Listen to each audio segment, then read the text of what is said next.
Let me take you back to simpler times. It was a time of conservative values and the nuclear family. Suburbia was new, and coming home always meant being greeted by the smell of fresh-baked cookies or having a backyard barbecue while Dad exchanged good-natured balloon juice with the neighbor over who was going to win the pennant.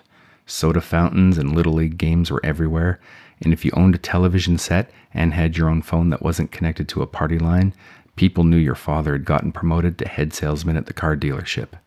Why am I talking about all of this? I didn't grow up in the 50s.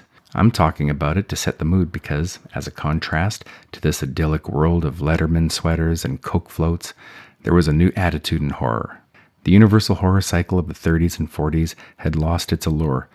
People were no longer frightened by Frankenstein and Dracula, and you'd see them popping up in comedies and parodies.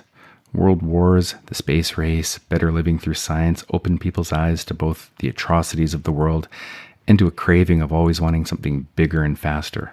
In Hollywood, a new generation of independent filmmakers followed these trends, and the 1950s creature feature was born.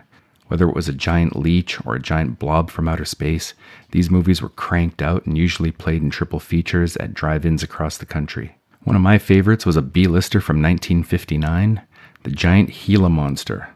It's just great fun from start to finish. These movies come across as serious, but you're not watching it for the plot-twisting dialogue. Give me a snort of that there sody pop. You're watching it to see how many people this giant lizard might kill. You're watching it because you took a date and you're hoping she'll find it terrifying and hide her face in your chest. The giant Gila monster is about 70 feet long. It kills a young couple parked in the woods, flipping its car down a ravine. The local hot rodder finds the wreckage, and after the monster attacks a train, it heads for town for a big showdown. There's a dance hall filled with kids, and just as he's tearing into the building, the hot rodding hero, aptly named Chase, puts a couple of glasses of nitroglycerin in his car and nails the gas pedal to the floor, sending the chemically booby-trapped car straight at the giant lizard, blowing it up and saving the town. People who grew up in the 50s always say there was nothing like it. Life was theirs for the taking, and I would love to go back there, experience a car-hop cheeseburger, drive a souped-up Chevy, and be first in line for the newest creature feature. 50 cents well spent.